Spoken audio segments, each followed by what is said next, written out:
Here we go on my daily hike at one of my favorite places to hike. It's a 3-mile hike that I normally do every day. With that said, with my best little buddy here, his name's Lobo, and today's hiking gear are going to be my new favorite, Keen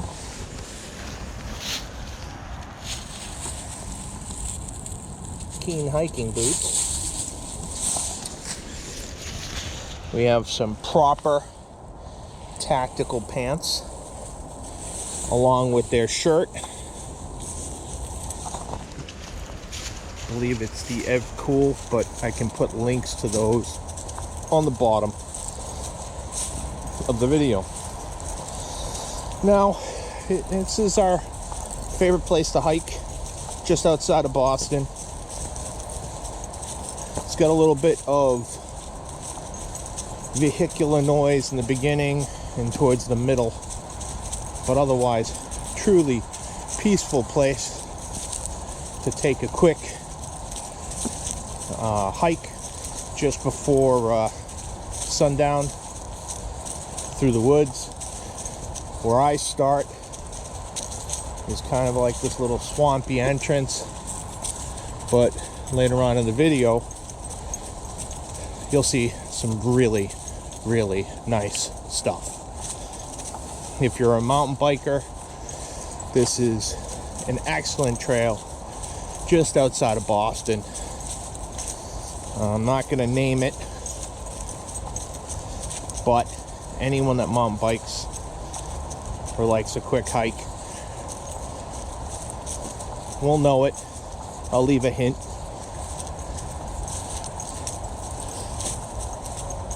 And that hint is Route I-95 off in the distance. But if you ask, I'll let you know. Just be respectful. Don't leave your trash. So many people leave their trash here. That's why I hesitate in saying where it is. Like trash. Us humans tend to be filthy. But it is a great place to hang out. Get your hike in on this dreary, rain-threatening evening after I get out of work to take my buddy on a hike. So, back to the review on the Keen boots. Now, normally my go-to boots are Bates. I prefer the UMC, that's United States Marine Corps, branded Bates boots. I've always worn those for hiking because they just last forever. The Desert Rat boots, fantastic, but they're heavy. Went hiking with my wife and she decided, hey, it's time for you to get something lightweight. And I've been on that quest ever since. I've worn their Bates tactical boots, 511 tactical boots. Been through a lot for hiking. And they just don't hold up after 6 months. I'm huge. I'm a big dude. Like, you know, in the 300 era. And shoes just don't last. No matter how hard I hike 3 miles a day. You know, it is what it is. But with that search, I've gone everywhere from Bates, again, 511, to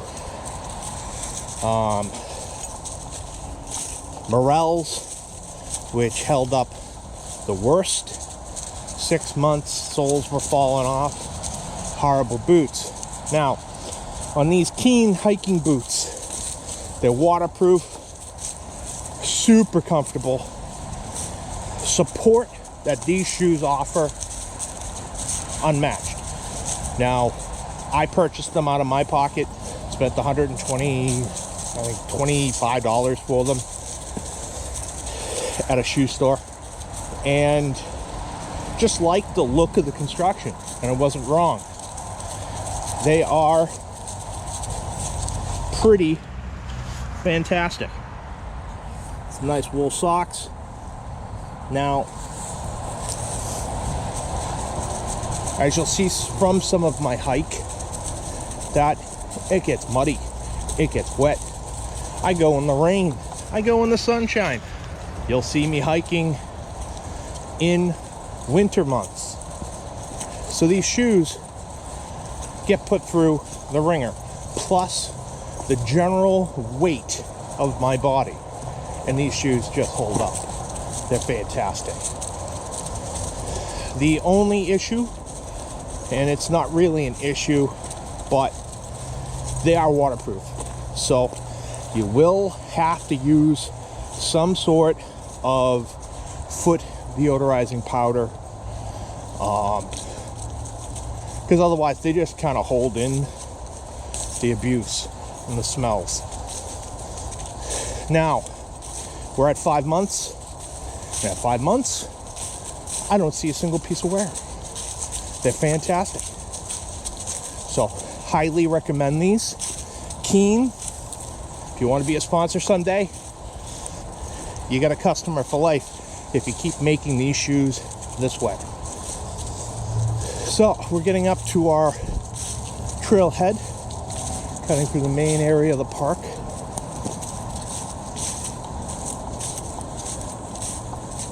And I'm going to cut here.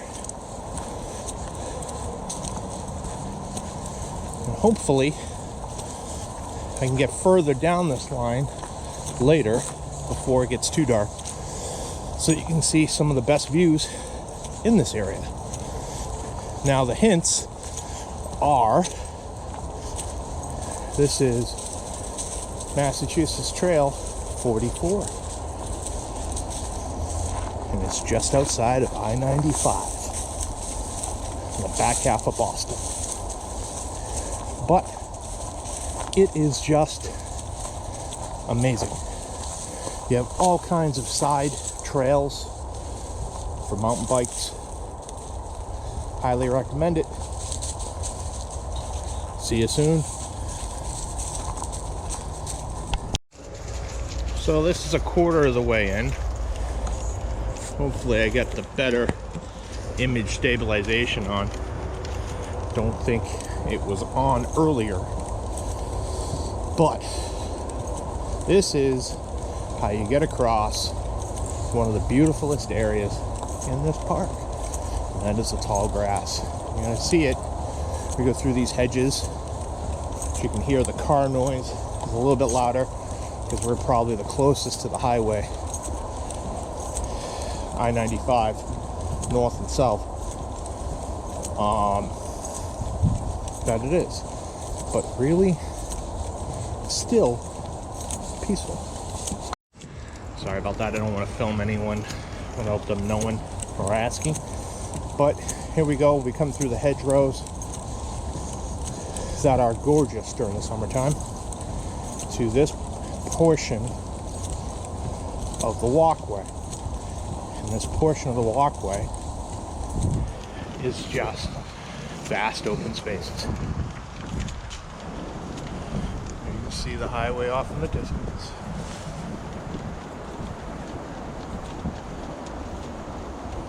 But it's just beautiful. I'll get some of this place in the summertime too, when all the flowers are out. Halfway across this catwalk, this entire thing gets engulfed by these beautiful pink flowers. It's really breathtaking in the summertime. You get all kinds of wildlife here too. There are coyotes. There are deer. Lots of deer actually. And your little fuzzy guys.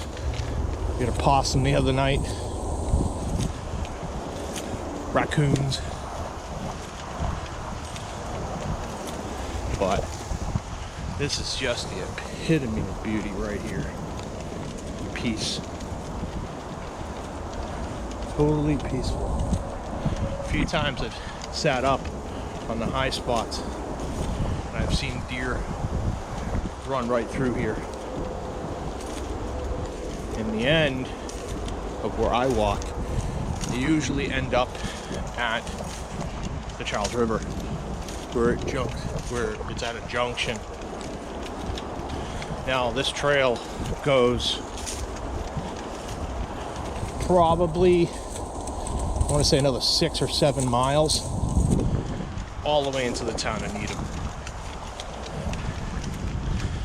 There's a break in the trail that I go to the left, and I'll show you on camera. It's a train tunnel.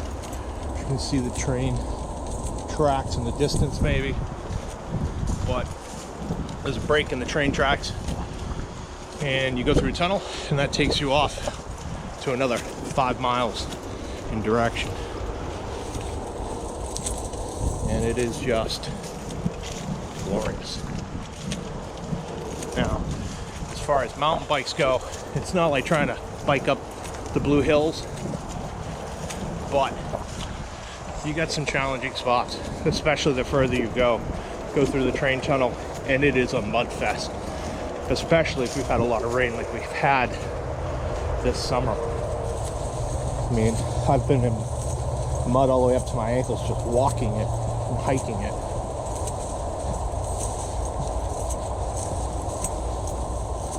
But it's well maintained for the most part. A lot of the mountain bikers, the kids and stuff, leave a lot of trash, but you just say, hey, pack up, let's keep this place beautiful. So I'm gonna cut it here until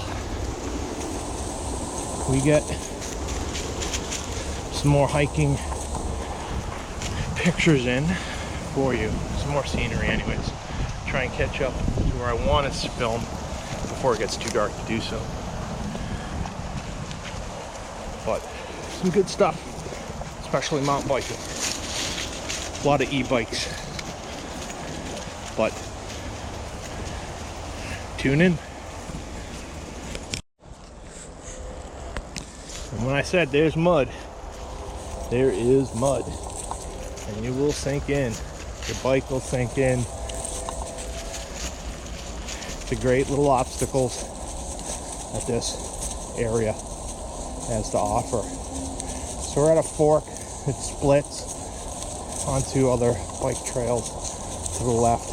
We all really circle in to the main trail, but what we're coming up on now is kind of a makeshift pump track, meaning, you know, get up to speed. It's got some high wall curbs for your mountain bikes. They just ask, keep the jumps off the walking path. And the town's pretty cool with it. As you can see, there is some cool stuff here. Lots of high bank turns.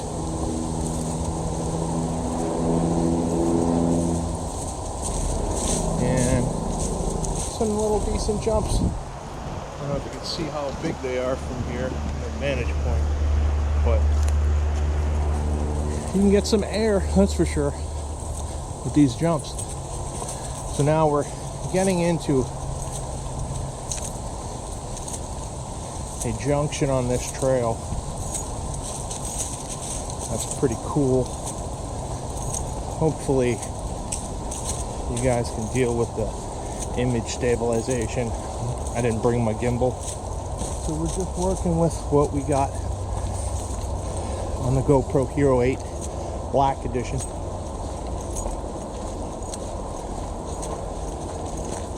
And I've got the media expansion kit on it, so hopefully it picks up my voice a little bit better than the background noise that it can created by the highway, which we are extremely close to now. So basically, this trail comes out to a T-head, or a access road for the railroad and the power line companies, National Grid, vice versa. As you can see, there's the night train coming on through. It's a cool little spot. Have your kids, if they're young, see a train. Very accurate to see it.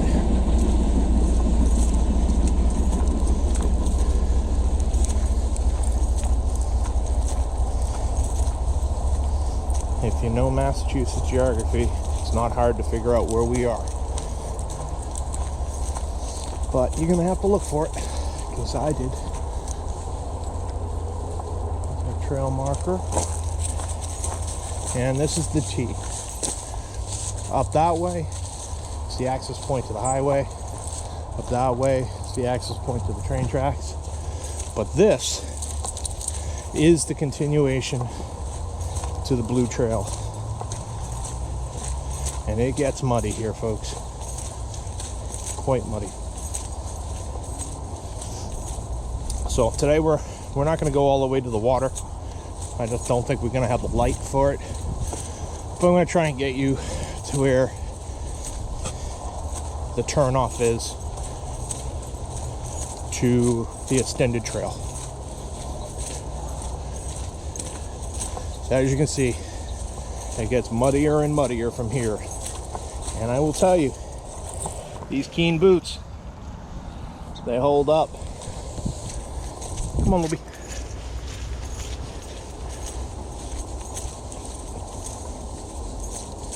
Fully waterproof, good stuff.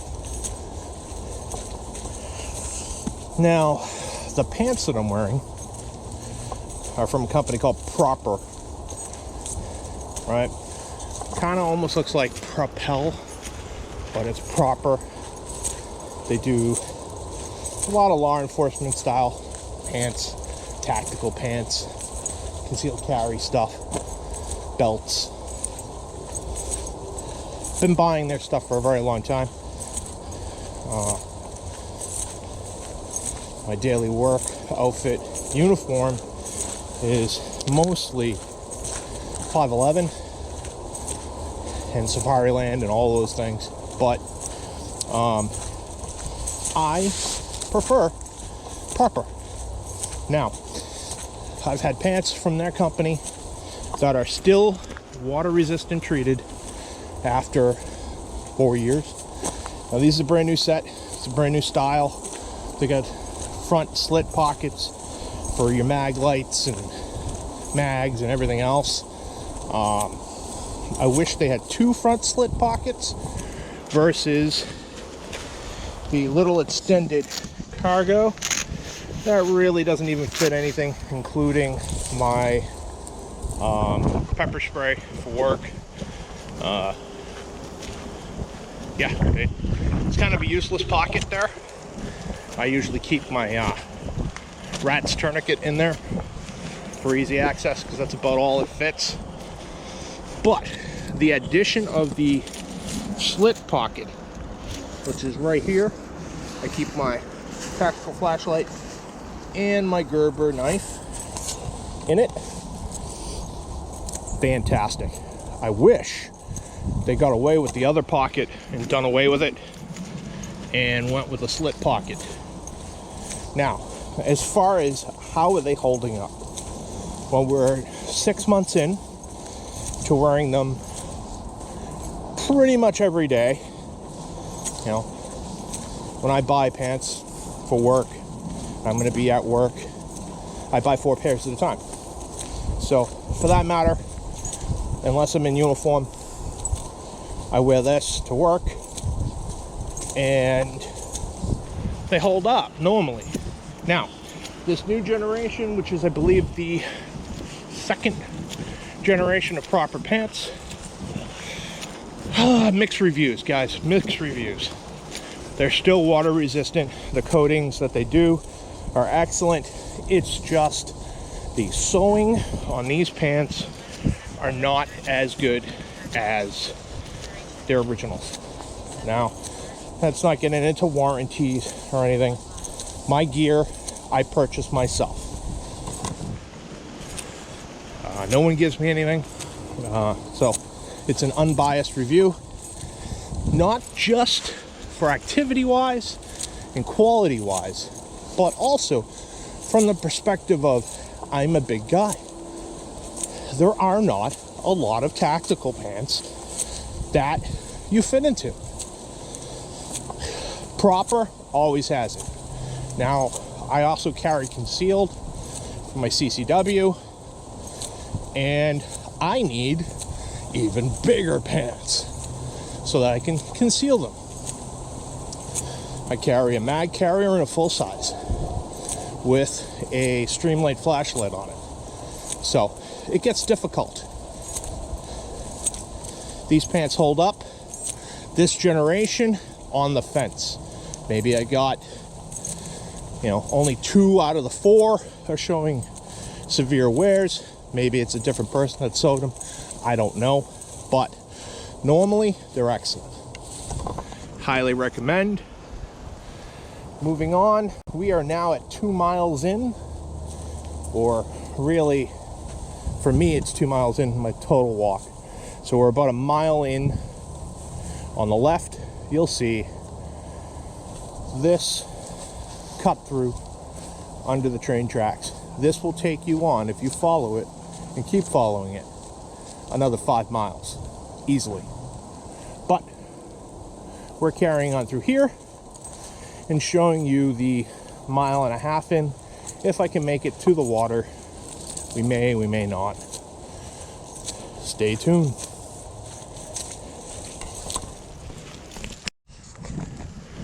So the weather has dramatically turned on us in our trip.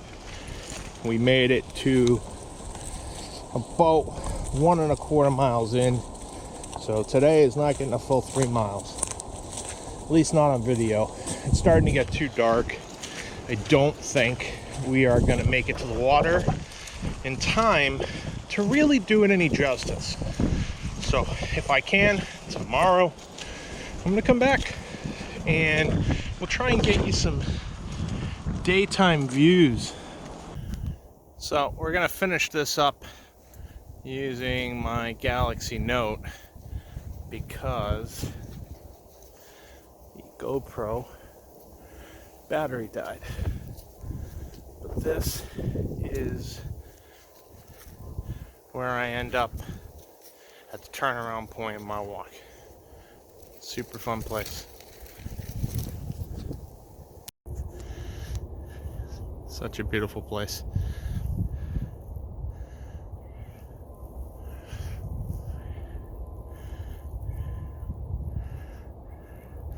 And there's Charles River. All the way down. Well, that's it for me here at Northeast 360. Definitely go out and get yourself a pair of these Keen boots. Fantastic. So that's it. That's what I got for you tonight. To end on a note of, do I like my Keen boots? Yes. To the point of where I'm gonna buy another set just to have 2. Have a good night, everybody.